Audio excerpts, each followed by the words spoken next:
I have created the brand new Department of Government Efficiency, DOGE. Perhaps you've heard of it. Perhaps.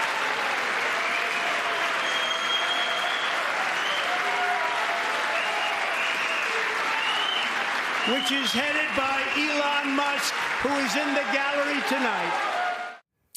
Yikes. That comment was a gift for lawyers working on a case against the Department of Government Efficiency. The quote was quickly picked up by a lawyer in a case that centers on the legality and operations of DOGE.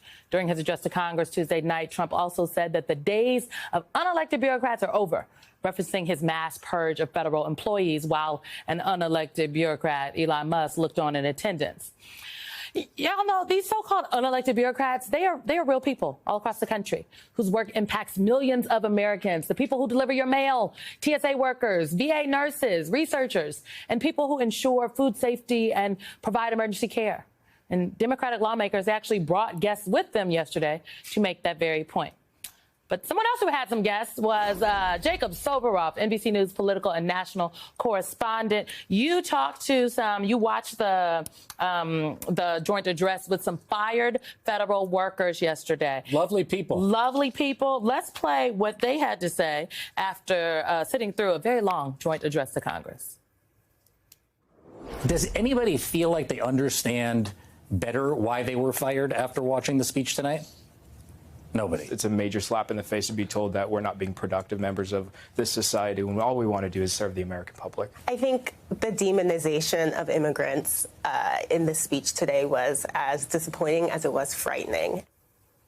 Tell us more. What else didn't we hear? All we want to do is serve the American public. That's what Jesus said. He's a former, I guess, presidential management fellow as of Valentine's Day. And he and the rest of those really wonderful, truly interesting, best of the best in class people gave up better jobs, higher pay in order to go into the U.S. government to start a career in civil service. And the thing that unified them was that they were all working on issues of efficiency. And it wasn't like we planned it that way. You know, we put out sort of a broad call to get people to come to the studio last night. I said last night we had far more people than we could fit into that tiny little studio there because, unfortunately, tens of thousands of people have been fired under this DOGE effort. But the thing that brought them all together is that time and time again, whether it was in Housing and Urban Development or the U.S. Forest Service or the U.S. Geological Survey or the U.S. Digital Service, the precursor to DOGE, is that they were doing things in order to make the government work better and faster. And the thing that they all said to me is,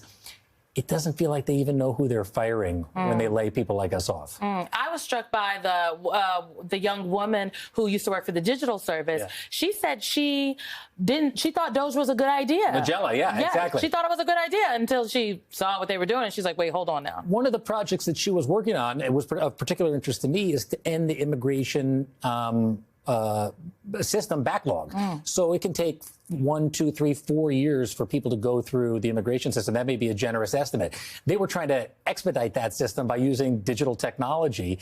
You would think if the end result was trying to get people's cases adjudicated, perhaps get people removed from the country, if that was sort of what the criteria of the case was, this administration will want that. But what she said is they're more interested in a mass deportation program than an efficient and functioning immigration system. Jacob Soboroff, you are one of the best, always with the people. Good to see you. I'm so excited for the new show. Thank you. I appreciate you. We will see you soon. I'll see you. Let's bring in now New Jersey Congresswoman LaMonica McIver. She walked out of President Trump's address last night.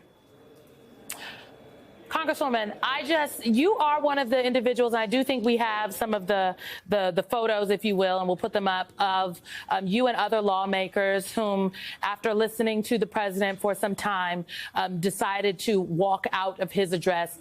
There we have it up on the screen. Tell us, why did you decide to attend the joint address last night, and why did you decide ultimately to walk out? Well, thank you so much, first of all, Simone, for having me, and congratulations on the new hour on the show. Super excited for you. I attended because I was hopeful that maybe the president might say something that would resonate with the people that I represent in New Jersey's 10th Congressional District. But as we can see, just a couple of minutes into his speech, it was the same old Donald Trump. And I was not going to dedicate my time to sitting there, listening to him tell lies after lie after lie. We didn't need to dedicate a special night for him to be able to do that. And so I had enough, and I was like, see y'all later, because he is not about to sit up there and play in my face, you know, in the faces of the 700,000 plus people that I represent in the 10th Congressional District. We just talked with Jacob about his interview with some of the fired federal workers last night who watched the joint address with him. And I was really struck by the fact that you have introduced legislation called the Merit Act, which is very interesting because there was another Merit Act. And this would undo the firings by Donald Trump and Elon Musk. Talk to us a little bit about this legislation. It's co-sponsored by 50 other House Democrats. Do you have any Republican support for this yet? Absolutely. I'm super proud to introduce the Merit Act. It basically reinstates federal workers that were let go for no cause at all, other than the fact that, you know, Elon Musk felt like doing it, and, you know, let them go without notice or anything.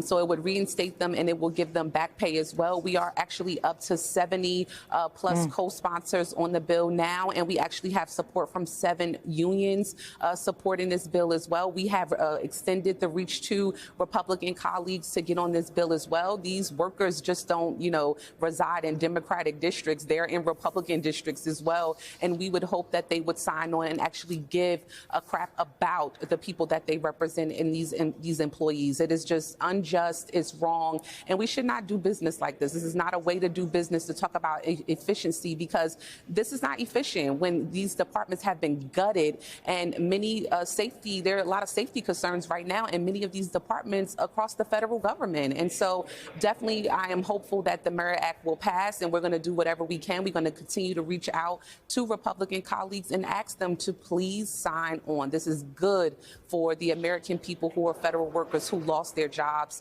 These are, you know, people who have families. These are their jobs. You know, times are already hard, and then you go and you know, release them, and now they're on unemployment. How is that making the economy better? You know, it just make it make sense. You know, it doesn't.